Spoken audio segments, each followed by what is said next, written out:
पंतप्रधान नरेंद्र मोदी सध्या द्वारका मंदिरामध्ये पूजा करतायत। ही दृश्य आपण बघतोय।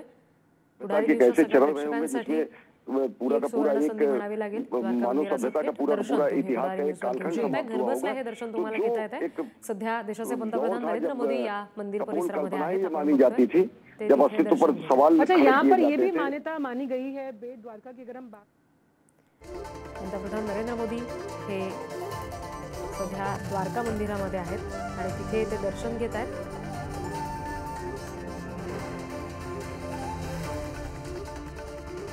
कृष्णाचं हे सावळं रूप सध्या आपण बघतोय। यापूर्वी राम मंदिराचा जेव्हा लोकार्पण सोहळा झाला होता तेव्हा असंच एक भव्य दिव्य सुंदर प्रसन्न वातावरण सगळ्या देशानं पाहिलं होतं आणि सध्या द्वारका मंदिरामध्ये पंतप्रधान नरेंद्र मोदी पूजा करतायत।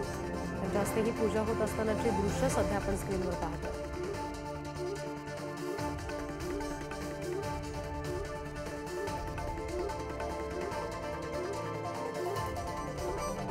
द्वारका मंदिरात जे भाविक येतात, ज्या प्रथेनुसार पूजेची जी करडी असते ती डोक्यावर घेऊन येतात, तसंच पंतप्रधान नरेंद्र मोदी या ठिकाणी पोहोचले आणि सुदर्शन सेतूचं लोकार्पण ठरतं आज त्यांच्या हस्ते होते। द्वारकेला जाणाऱ्या सगळ्या भाविकांसाठी ही प्रचंड सकारात्मक बातमी म्हणावी लागेल, महत्त्वाची बातमी म्हणावी लागेल, कारण जो हा सुदर्शन सेतू आहे त्याच्यामुळे द्वारका मंदिराकडे जाणारा जो प्रवास आहे तो त्याचा वेळ कमी होणार आहे। हा प्रवास अधिक सोपा आणि अधिक वेगवान होणार आहे। मुख्य म्हणजे त्याच्यामुळे निश्चित सुदर्शन सेतू भारतातला हा सगळ्यात लांब सिग्नेचर ब्रिज म्हणून ओळखला जाईल आणि त्याच्यानुसार द्वारका मंदिरात जाण्यासाठीचा प्रवास जो असेल तो कमी वेळेत आता होईल। त्याच्यामुळे भक्तांसाठी तितकीच महत्त्वाची बातमी असेल।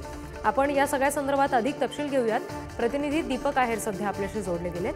दीपक, काय नेमकं म्हणता येईल सिग्नेचर ब्रिज संदर्भात, काय तपशील असतील त्याचे आणि काय वैशिष्ट्य असतील? बघा, 2017 साली पंतप्रधान नरेंद्र मोदी यांनी याचं भूमिपूजन केलं होतं या ब्रिजचं आणि तेव्हापासून या ब्रिजच्या कन्स्ट्रक्शनला सुरुवात झाली। शिवाय हा ब्रिज जो आहे तो लगभग 3 किलोमीटरचा असा ब्रिज आहे। त्यामध्ये 900 मीटरच्या फक्त केबल वायर्स असणार आहे आणि त्या 978 करोड रुपये या ब्रिजला खर्च करण्यात आले आहे। गुजरातमध्ये सगळ्यात जी होली साईट आहे द्वारका, आपण जिला बघतो, जी चारधाममधून एक आहे, त्यामध्ये बरेच असे जे पिलग्रिमेज करायला असे प्रवासी येतात तिथे आणि त्यांना खूप त्रास होतो आणि त्यामुळे द्वारका बेटावर जाण्यास गुजरात मेन लाईनवरून, पण आता तसं काही होणार नाही। हा ब्रिज सरळ त्यांना गुजरातच्या मेन लाईनवरून द्वारका बेटाला जोडणार आणि 4 लेनचा ब्रिज हा असणार आहे। त्यामुळे कोणत्याही प्रकारची ट्रॅफिकची संभावना उद्भवणार नाही आणि प्रवाशांना जे आहे ते एकदम सोयीचं पडेल। जी निश्चित दीपक, धन्यवाद दिलेल्या तपशिलांसाठी। आपण सध्या ही थेट दृश्य बघतोय द्वारका मंदिरातली। पंतप्रधान नरेंद्र मोदी यांच्या हस्ते सध्या द्वारका मंदिरामध्ये पूजा सुरू आहे आणि त्याचं निमित्त आहे ते म्हणजे सुदर्शन सेतूचं त्यांच्या हस्ते होणारं लोकार्पण।